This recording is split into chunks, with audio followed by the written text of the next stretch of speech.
There is a lot to talk about this weekend. We got the NBA Conference Finals. We'll talk a ton about that, both series.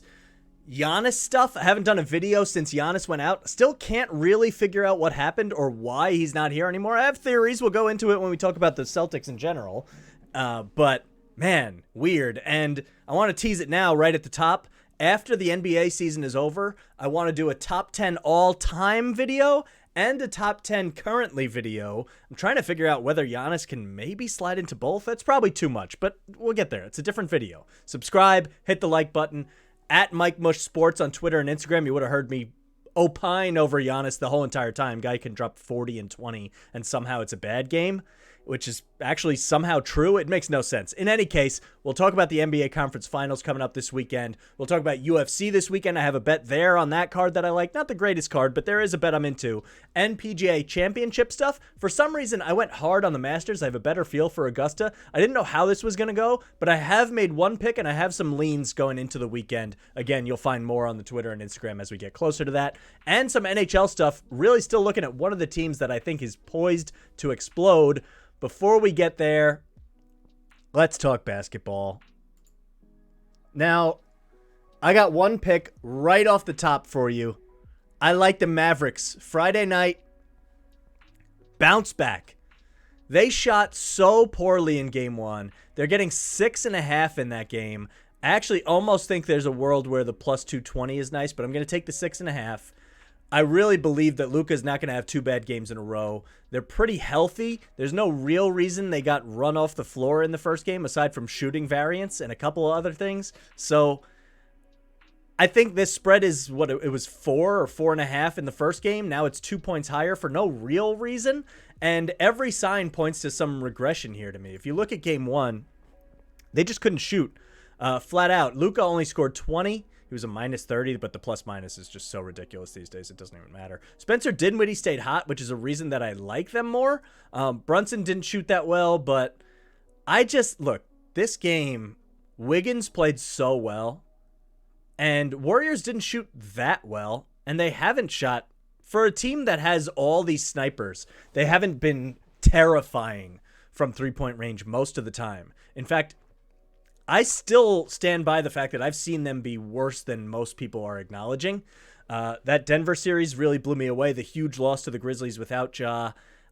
I do think they can go bigger in this series, which is weird, because the Mavs want to play so small that you run into this thing where either the Warriors are like, well, we invented small ball, so what are you trying to do to us here? Or you kind of force the Warriors to go big and play Looney and Green, and Wiggins. That's not really their game, because you need Wiggins to defend Luka, probably, or Otto Porter. Both of them, really.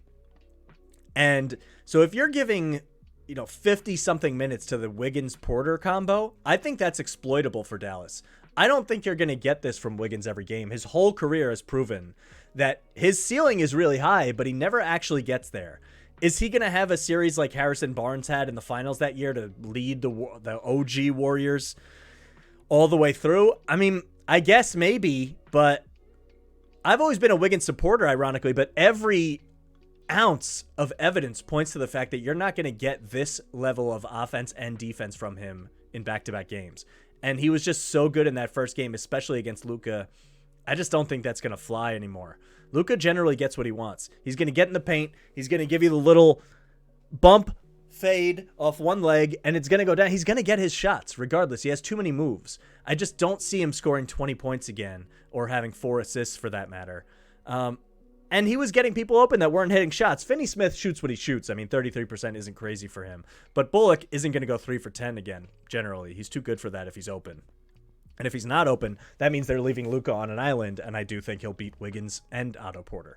Kleber, same thing, 1 for 4. I mean, I'm not a huge fan of him, but Bertans 0 for 4.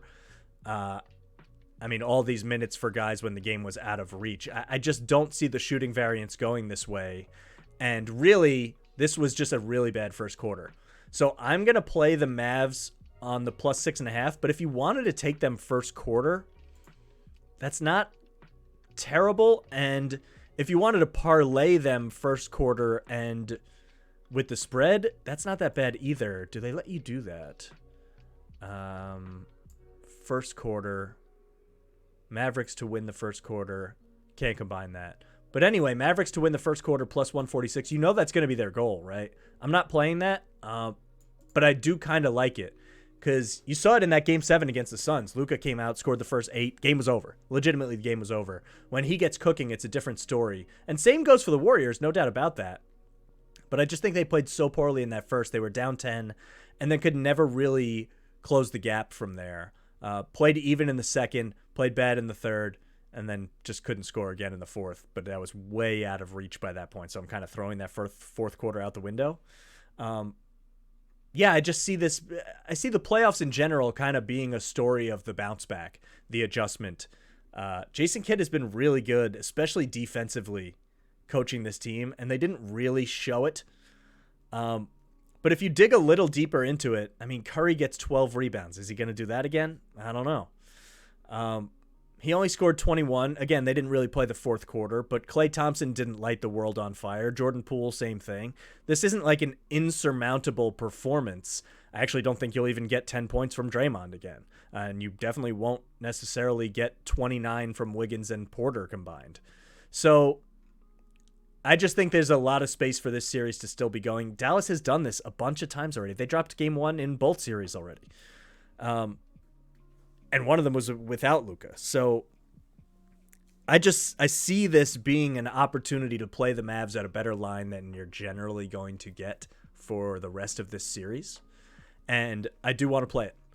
So I'm on them. I don't know if I'm all the way in on them to still win. If you've been following, I took them at plus 700 to win the championship because I told myself I was going to take whichever of the 4 teams has the worst odds and just play them. And then it ended up being the team with Luka on it, who is, I mean, probably the best player remaining in the playoffs. I don't think that's crazy to say that he's been playing better than Steph, who would, I guess, be my number 2. Butler's been good, but Luka is the guy. And while his supporting cast is the worst of the 4, we've seen this before with Dallas. I mean, Dirk did it. So it won't shock me at all. And plus 700 for them to win the title. I've been on that. You could probably get the odds better now, I would imagine. Let's see if we can find that quickly. But yeah, NBA Finals to win plus 1,100 now. That's incredible odds. I still like the Heat at plus 550 too. Really, I'm just all about dogs at this point because there's been so much variance. I don't think any of these teams are so much better than the other. And whether you win a game by 30 or not, that following game can be a different story. The Celtics have proven it, so have the Heat. So, yeah, I'm going to do the bounce back thing a lot throughout these series. And again, when I'm not on here on doing the videos at MikeTheMush Sports, you can find all the picks.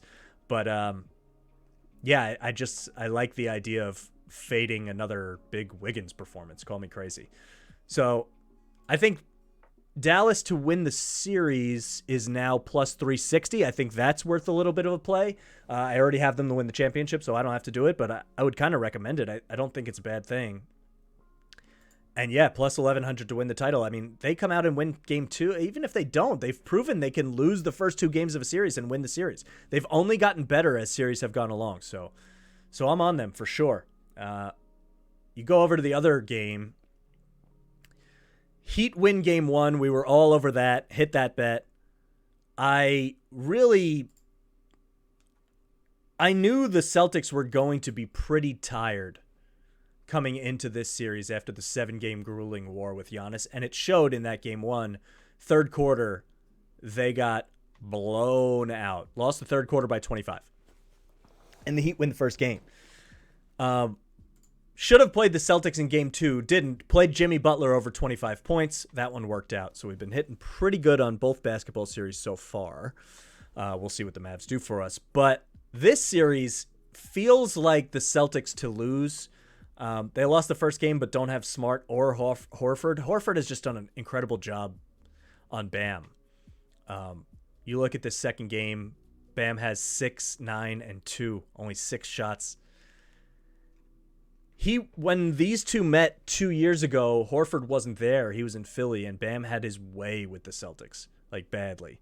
And as awesome as Jimmy Butler has been, we owe him an apology, by the way, but I'll get to that.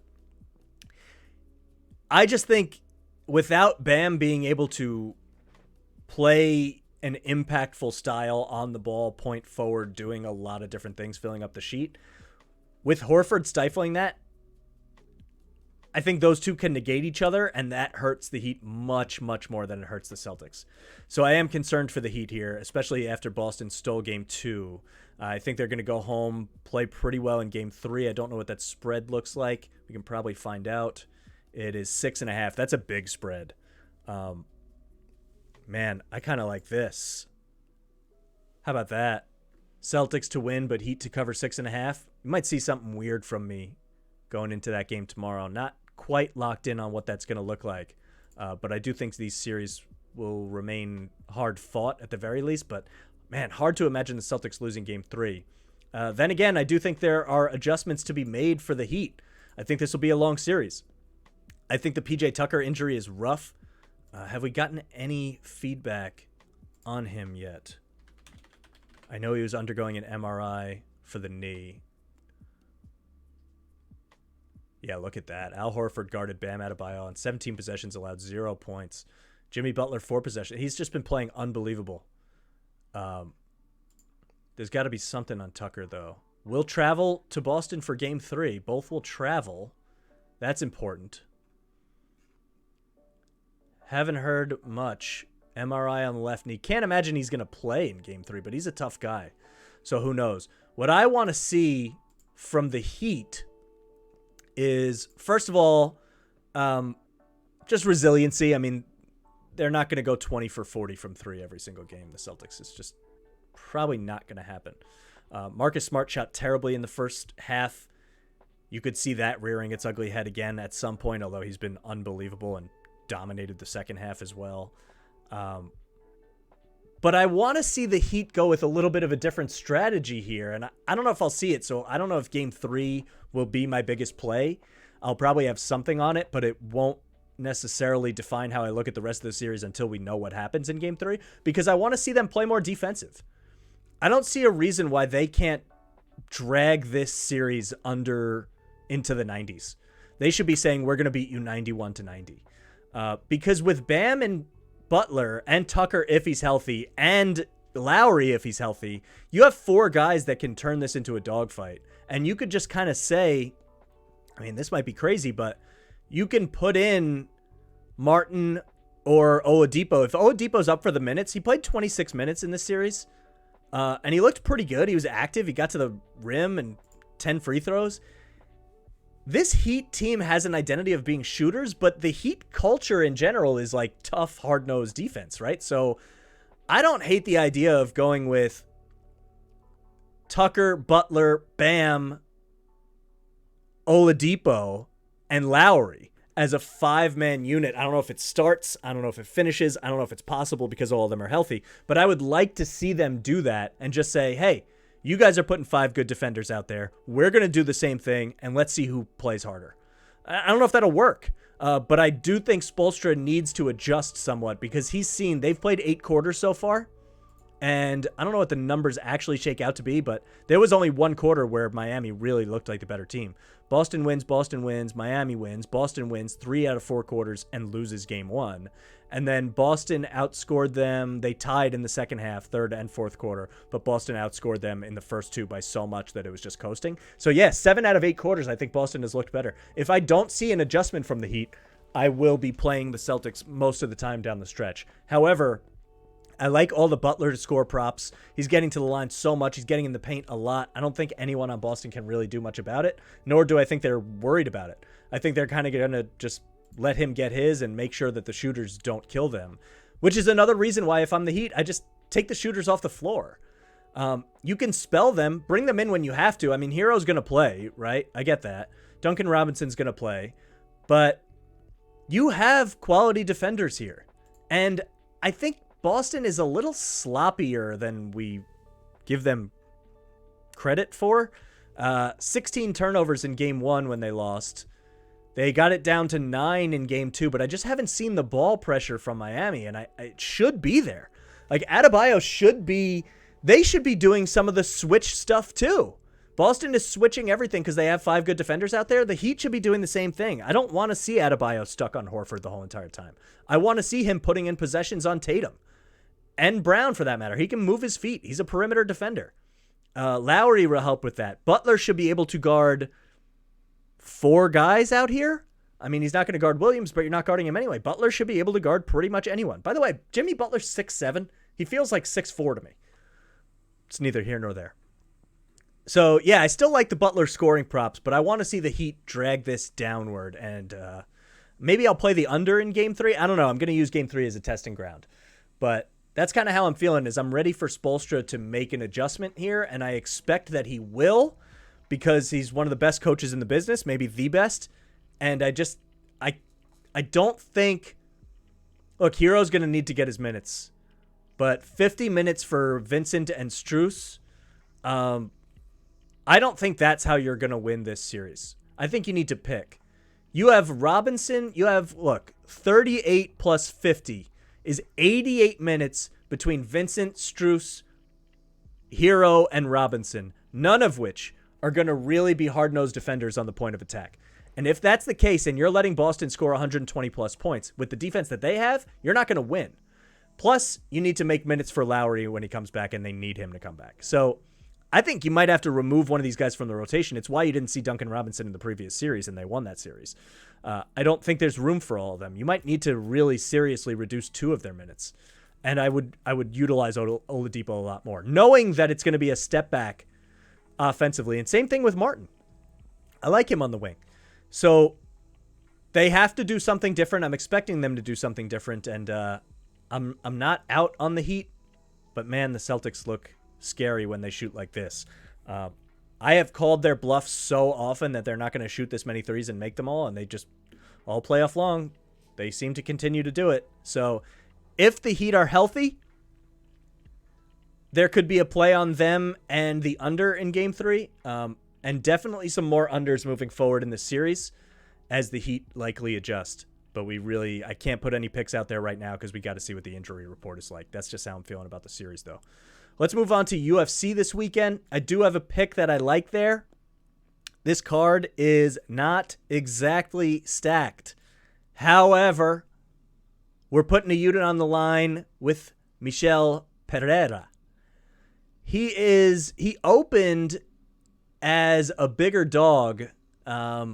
Very opening. This doesn't even have it. But Ponzinibbio was a favorite in the beginning and moved immediately, and it has stuck there. Santiago Ponzinibbio is good. I believe he's ranked, actually, which is kind of crazy to me. Where am I? Yep. 14. Ranked 14. Behind Jeff Neal? Who... Didn't he beat him? Oh, lost a split decision, right. Yeah. I don't know how I feel about that decision, but it wasn't a robbery by any point, so I guess Jeff Neal does have to be above him. And he lost to Li Jiangliang, too. This Ponzinibbio comeback, to me, has been leaving a lot to be desired. He didn't fight for 2+ years, more than 2 years, between the Neil Magny knockout and the Li Jiangliang knockout loss, which he lost fast. Then he beats Miguel Baeza and loses a split decision to Jeff Neal, which is a tough fight and was a very close fight. In fact, I kind of thought he won. But, man, he's not young. He is 35, but he's got miles on him and injuries on him, and maybe he's healthy. But, I just don't really see him as a better fighter than Michel Pereira. I don't care what the rankings say. And if you look here, Ponzinibbio is about even odds against Jeff Neal, which is fair. Totally fair. He was a favorite against Miguel Baeza and won. He was a huge favorite against Zhi Liang and lost. So what has made me have confidence in Ponzinibbio's game? He's a good boxer. He can move forward and box you, but he's proven that he can get hit. If he can get hit and put down by Lee, he's going to get hit and put down by Pereira by something he probably doesn't even see coming. It's cool and all that he has a very rock-solid boxing combination game, but you got to avoid the big shot from Pereira for 3 full rounds. And at Ponzinibbio's age and his willingness to get hit now and then, I don't see the chin holding up if he gets caught, and I don't see his ability to not get caught for 15 full minutes with his style. And just the odds, again, are weird. Michel Pereira has been winning fights. I mean, he's got a lot in a row, right? So bad at spelling. Give me the wiki. He's got 4 in a row, I think. Yeah. And then losses to Diego Sanchez before that on an illegal knee DQ, which, so it's debatable if he even really lost.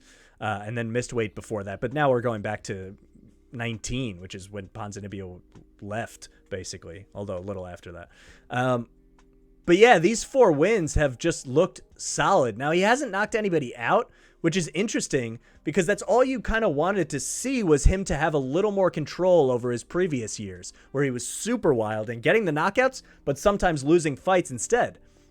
Now, he reins it in a little bit, but still has the power to put people down. And I think if you can beat Nico Price and Andre Fialho, I think both those guys, I mean, maybe not Price, I don't know. They scare me more than Ponzinibbio does at this stage of their careers, especially Fialho. And he's won 2 fights since then, including beating Baeza, which Ponzinibbio did as well. So to me, Michel Pereira beating Fialho, it's disrespectful to say it's a step down to go to Ponzinibbio, but I just think his best years are behind him, and I see Pereira using this as a launching off point into the rankings. And so these odds just didn't really vibe with me very much. And I'm also waiting for him to get a statement knockout victory. I know he's been training a lot of his boxing to try to be ready for Ponzinibbio, but I think what needs to actually happen is he needs to acknowledge that he has moved forward in reining in his control and his cardio over the last 4 fights and being able to win some decision victories. And then, know the rules to break the rules. He's got to let some of those hands go. He's got to let some of that wildness come back, because I think there's going to be a world where he's getting tagged a bunch in crisp combos and maybe not even hurt, but he's losing rounds, and he's going to need to realize that he has the power advantage here against an older guy and can really kind of put him down. So I'm not going to take the knockout victory, although I don't think it's crazy. Let's see what the odds would be if they have it listed. Method of victory, plus 380. Not bad. Not bad. Maybe I'll put a small play on that. But seeing his adjustments lately and knowing that he needs to be able to go full 15 and hasn't been able to get knockouts doing both those things at the same time, I'm more comfortable with just Pereira on the money line. And people are agreeing because those odds are going away. So I got him at, I think, 128. Minus 128. He's minus 134 now. I think it's fine all the way up to fight time. And I think as soon as this fight starts, you're going to see Ponzinibbio come forward, landing crisp shots, a couple leg kicks, and then you're going to see Pereira really put his foot down on the pedal and might just catch Ponzinibbio with one of those crazy spinning wheel anything, capoeira type stuff. I'm expecting a highlight here. So play it accordingly. But I've never really been a Ponzinibbio guy, especially after the injury. This guy has lost 2 out of 3, and we're putting him in the rankings above Pereira, who has won 4 in a row. And somehow I'm supposed to believe that these odds are supposed to be equal. I just, it's not for me. So I like Pereira this weekend for sure. Last thing I want to get into is PGA Championship. These are live as I'm recording this. It's Friday afternoon. Round 2 is still going on. Rory's +2, not psyched about it, but I do have a play on Rory. And I don't have any other specific plays yet, but at MikeTheMush Sports, you'll be able to catch that going into Sunday especially, but maybe some plays going into post-cut Saturday, round 3. But I got Rory McIlroy at, let's see what the odds were. They were +290 to win. You could probably do even better than that right now. And we'll see whenever you're watching this. It really depends. But right now you can get him at +470. I mean, that's beautiful. And I would take that because I'm always a Rory supporter. And he always, in majors, he seemingly always has at least 1 to 2 rounds, especially on Sunday, where he might be behind, but he is charging. You saw it at the Masters. He almost pulled that off. And I think this may be overdoing it, but at his peak, perfect round, he's going to be beating most of the people on the tour. And so I don't know how the rest of Friday will go. I don't know how Saturday will go. But I already have a play on Rory to win. Justin Thomas looked really good today. A lot of these guys, Big Z at the top, Nato Gauskas. There's a lot of guys that I like that I could see making plays on. I try not to get lost in the first 2 rounds because the third and fourth is where the heavy hitters really generally start to get it together, adjust to the course. The wind has been pretty rough the first couple of days. I think that'll let up, hopefully. And I can see myself playing some head-to-heads. We'll go through the list in a second. But yeah, as for winners, I think I've been waiting for a moment where Rory starts hot because I know he can finish hot. And this was the moment where he started hot. And he had a lead after the first round. And I told myself that I would play Rory to win a major again if he can start good and not have to charge back from forever away. And that's where we're at. So I like Rory McIlroy to win. And those are the 3 bets that I actually have for today's video, which is Mavericks plus 6.5 Friday night, game 2. I still have Mavericks to win, but, that's another story. Rory to win the PGA Championship. I got it at plus 290. You can get it at wherever you get it. And Pereira at minus 128 or whatever the odds are against Ponzinibbio. 1 unit each. I have 3 units on that. Those are the official ones. Again, you'll be seeing more at MikeTheMush Sports. Maybe we'll do another video if things get weird. But on Twitter and Instagram, you'll see more picks flying in Saturday and Sunday. Be sure of that. But yeah, the players that I'm really looking at are just the ones that I thought would perform better and can still make a leap upwards. So it depends what head-to-heads are available. I like playing those on the weekend. But people I'll be looking at to play, I like Zalatoris a lot. He's been awesome. Cameron Smith, his iron play is so good. If I can find a good matchup there. Rory, like I said, into that.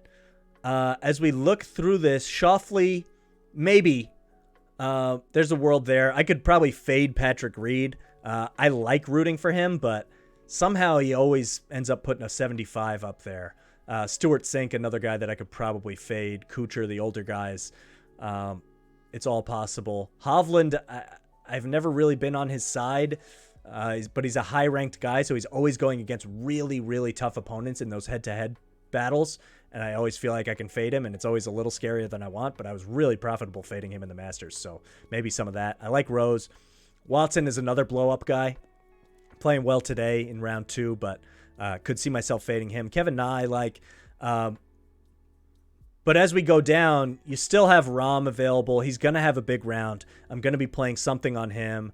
Spieth, I've been staying away from for a couple of years now. I just don't know what to do with that. Sepp Straka is going the wrong way. I could see myself fading him. Matsuyama could have a big round. I could get on his side. Morikawa. Where's the cut projected to be as of now? +4. Tiger trying to make it. It'd be kind of fun. Don't know what I think of that. Morikawa is finished, and it looks like he should make it. Hasn't been great, but I do see a world where I play him in a head-to-head. So, yeah, keep looking for that. If we can fade Tiger, we probably will, by the way. It's not very fun. And we played him in the Masters. But I do kind of like that and Rahm to bounce back. And, yeah, I'm still on Rory. I really do think that there's a charge coming from Rory. And I love Justin Thomas. So his odds will be terrible, though. So, anyway, keep on the lookout.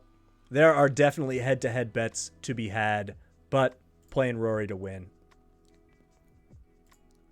And besides, we got a sweet golf shirt on. I mean, if we're not going to win, we crushed on the Masters. Absolutely crushed. And you got to get in the mode. You got to dress to win. So we're looking to pump it back up with some PGA Championship bets. Be on the lookout for those. We are, as of recording this, plus 46.1 units on the year. 50 has been a little bit cursed. We were over 50, and then we lost a bunch with Bucks and Suns both going out. We had so many futures on them. Tough break. But we're grinding back. Our daily bets have been perfectly fine. and we'll get back over that 50 plateau. We've gotten over it a couple times and fallen, stumbled, but we're getting there. No worries. At MikeTheMush Sports on Twitter and Instagram. Follow the picks. Follow the analysis. We did a video on Winning Time, the Lakers show on HBO, and people seem to like that. So maybe we'll do some sports movie TV show review kind of things. If you like more movie and TV stuff, at @thelink_podcast. I have a podcast that is not sports centric, and you can find that there. But we're looking to mix it up, do a couple of different videos. Like I said, we'll do the NBA top 10s once the season is over. And then soon enough, we're going to be looking at preseason NFL bets. Scary stuff. It's already kind of up there. Don't want to rush the summer, though. A lot of time. So good luck. Make some picks. Hit me up. Let me know what you thought. Leave a comment, like, subscribe. It helps the algorithm. I appreciate you. We'll see you next time. Peace out.